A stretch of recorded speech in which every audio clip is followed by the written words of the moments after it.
बुद्धिवंतांची परीक्षा म्हणून ओळखल्या जाणाऱ्या लोकसेवा आयोगाच्या अर्थातच स्पर्धा परीक्षेमध्ये घवघवीत यश मिळालेला धनंजय दिघे सध्या आपल्यासोबत आहेत. आपण त्यांच्यासोबत चर्चा करू. खरं तर स्पर्धा परीक्षा म्हणजे कठीण स्पर्धा असते, प्रचंड स्पर्धा असते आणि अशामध्ये खरं तर तू यश मिळालं आहे. काय मनात भावना आहेत? खरं बघायला गेलं तर रिझल्ट बघितल्यानंतर अशा एक मिक्स्ड फिलिंग होत्या. आनंदही होतो. आजूबाजूचे लोक, घरचे, फॅमिली, फ्रेंड्स, मेंटर सगळे खुश होतात. पण एक कुठंतरी सॅडनेससुद्धा होता, कारण माझ्यासोबतचेच काही मित्र माझे जे माझ्याहून जास्त डिझर्विंग होते त्यांचं नाही झालं. आणि एक सेन्स ऑफ ग्रॅटिट्यूड पण होता. सो खूप साऱ्या फिलिंग्स होतात आणि ओव्हरवेल्मिंग होतं माझ्यासाठी हे सगळं काही.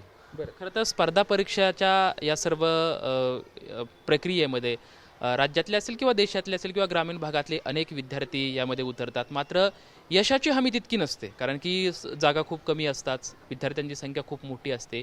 या सर्व परिस्थितीवरती मात करत असताना यश मिळण्याचे म्हणजे मनात स्वतःला कसा आधार येतो? म्हणजे साधारण हा प्रवास तुझा कसा होता?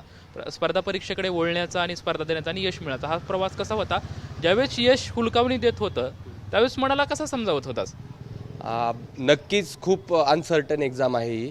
अराऊंड 5 ते 6 लाख मुलं फॉर्म भरतात. त्यातून फक्त 1001 मुलांचं सिलेक्शन होतं. आणि माझा प्रवास बघितला गेला तर मला लहानपणापासूनच ओढ होती कुठंतरी आपल्या सिव्हिल सर्व्हिसेसमध्ये जावा. म्हणून मी 12वी नंतर इंजिनिअरिंग केलं आणि इंजिनिअरिंग केल्यानंतर लगेचच मी सिव्हिल सर्व्हिसेसची तयारी सुरू केली. आणि ह्या अनसर्टन्टीमध्ये आपण कन्सिस्टंट राहायला हवं. आजूबाजूला चांगले लोकांशी बोलावं, मेंटर्सचा सल्ला घ्यावा, फॅमिलीशी कम्युनिकेशन चांगलं असावं, चांगलं मित्रपरिवार असावा आणि आणि कन्सिस्टंट एफर्ट्स करावे, हेच माझं म्हणणं असेल. खरंच स्पर्धा परीक्षा करणारे अनेक विद्यार्थी असतात, ती यश न मिळाल्यामुळे नैराश्यग्रस्त होतात. काही काही टोकाचे पावलं उचलत पार आत्महत्याकडे सुद्धा वळतात. म्हणजे असे अनेक प्रकार आपल्याला सध्याला पाहायला मिळतात. पुण्यामध्ये तर खरं तर स्पर्धा परीक्षेचं हब झाले. अनेक विद्यार्थी गल्लीबोळात बघितले तर सारे स्पर्धा परीक्षा करणारेच विद्यार्थी दिसतात. या सर्व गर्दीमध्ये वावरत असताना आपलं वेगळंपण सिद्ध करण्यासाठी तुला असं काय वाटतं की त्या गोष्टी आपण जपल्या पाहिजेत?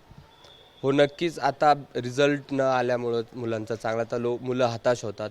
तर मला नाही वाटत की त्यांनी असं काही टोकाचं पाऊल उचलावं. सिव्हिल सर्व्हिसेस हे एक अंतिम पायरी नाही आहे. आजकाल आपण आपली इंडियन इकॉनॉमी एवढी एक्सपांडिंग आहे, खूप सारे जॉब ऑपॉर्च्युनिटीज आहेत, तर तिकडं जायला हवं. आणि सॉरी, मी तुमचा दुसरा प्रश्न विसरलो. मी असं म्हटलं की ह्या सर्व गर्दीमध्ये म्हणजे बऱ्याच जणांना नैराश्य येतं, तर अशा नैराश्याच्या मध्ये काही विद्यार्थी आत्महत्येसुद्धा टोकाचं पाऊल उचलतात. त्यामुळं अशा विद्यार्थ्यांनी खरं तर स्वतःला सावरण्यासाठी तुला असं काय वाटतं की ते स्वतःला आपण आधार देणं गरजेचं आहे आणि पुढं जाणं गरजेचं? हो, नक्कीच. जसं की मी सांगितलं, आपल्या पॅरेंट्सशी संवाद करणं, आपल्या मेंटरशी संवाद करणं, इतर काही ऑपॉर्च्युनिटीज असतात, प्रायव्हेट सेक्टर झालं किंवा गव्हर्नमेंटच्या काही कुठल्या एक्झामला स्टिक न राहायला नाही पाहिजे. After one or first or second attempt किंवा थर्ड अटेम्प्ट जर तुम्हाला त्याच गोष्टीमध्ये अपयश येत असेल तर कुठंतरी मूव्ह ऑन करायला पाहिजे. दुसरं कुठंतरी प्लॅन बी आपण शोधायला पाहिजे.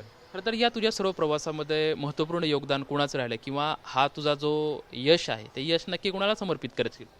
नक्कीच माझे आई आणि बाबा, त्यांनी खूप मेहनत घेतली आहे. शेतकरी कुटुंबातून मी बिलॉंग करतो. त्यांनी खूप मेहनत घेतली, आई आणि बाबांनी सुद्धा, माझ्या शिक्षणासाठी लहानपणापासून ते आत्तापर्यंतही.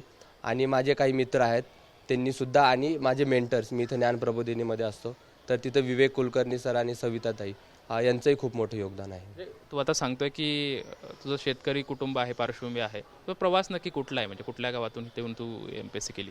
माझं गाव, मूळ गाव हे तसं जोरवे आहे, संगमनेर तालुका, अहिल्यानगर डिस्ट्रिक्ट. आणि माझं शिक्षण तसं 12वीपर्यंत गावातच झालं, आपलं संगमनेरमध्येच झालं. आणि त्यानंतर मी पुणे इथे DY पाटील कॉलेज ऑफ इंजिनिअरिंगमधून मेकॅनिकल इंजिनिअरिंग केले. आणि त्यानंतर मी 2023ला माझा पहिला अटेम्प्ट दिला आणि मी पुण्यात राहूनच तयारी केली.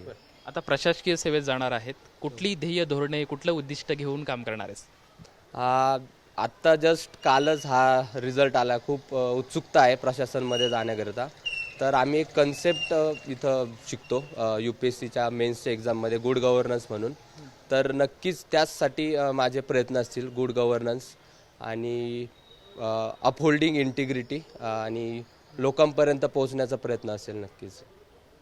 प्रशासकीय सेवेमध्ये चांगलं प्रशासकीय काम करायचं हेच माझं ध्येय आहे, अशी प्रतिक्रिया लोकसेवा आयोगाच्या परीक्षेमध्ये घवघवीत यश मिळालेला धनंजय दिघेकडून आपल्याला सुद्धा पाहायला मिळते.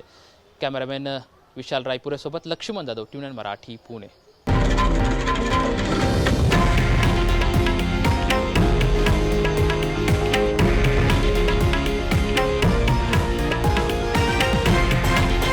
हे आहे देशातील नंबर 1 न्यूज नेटवर्क आणि आपण पाहत आहात TV9 मराठी, एकमेव.